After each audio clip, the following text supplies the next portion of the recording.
Proverbe 27. Ne te vante pas du lendemain, car tu ne sais pas ce qu'un jour peut enfanter. Qu'un autre te loue, et non ta bouche, un étranger, et non tes lèvres. La pierre est pesante, et le sable est lourd, mais l'humeur de l'insensé pèse plus que l'un et l'autre. La fureur est cruelle, et la colère impétueuse. Mais qui résistera devant la jalousie? Mieux vaut une réprimande ouverte qu'une amitié cachée. Les blessures d'un ami prouvent sa fidélité, mais les baisers d'un ennemi sont trompeurs. Celui qui est rassasié foule aux pieds le rayon de miel, mais celui qui a faim trouve doux tout ce qui est amer. Comme l'oiseau qui erre loin de son nid, ainsi est l'homme qui erre loin de son lieu. L'huile et les parfums réjouissent le cœur, et les conseils affectueux d'un ami sont doux.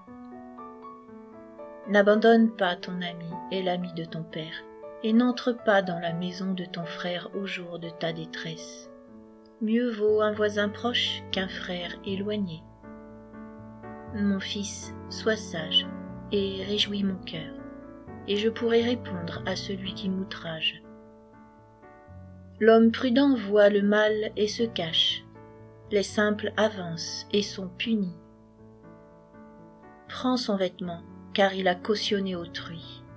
Exige de lui des gages à cause des étrangers. Si l'on bénit son prochain à haute voix et de grand matin, cela est envisagé comme une malédiction. Une gouttière continue dans un jour de pluie et une femme querelleuse sont choses semblables.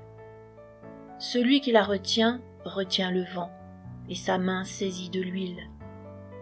Comme le fer aiguise le fer, ainsi un homme excite la colère d'un homme. Celui qui soigne un figuier en mangera le fruit, et celui qui garde son maître sera honoré.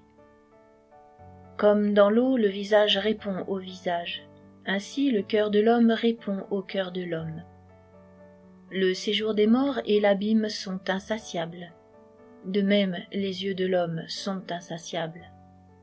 Le creuset est pour l'argent, et le fourneau pour l'or.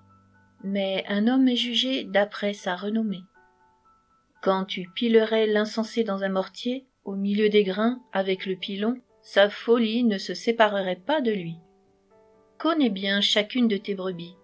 Donne tes soins à tes troupeaux, car la richesse ne dure pas toujours, ni une couronne éternellement. Le foin s'enlève, la verdure paraît, et les herbes des montagnes sont recueillies. Les agneaux sont pour te vêtir, et les boucs pour payer le champ.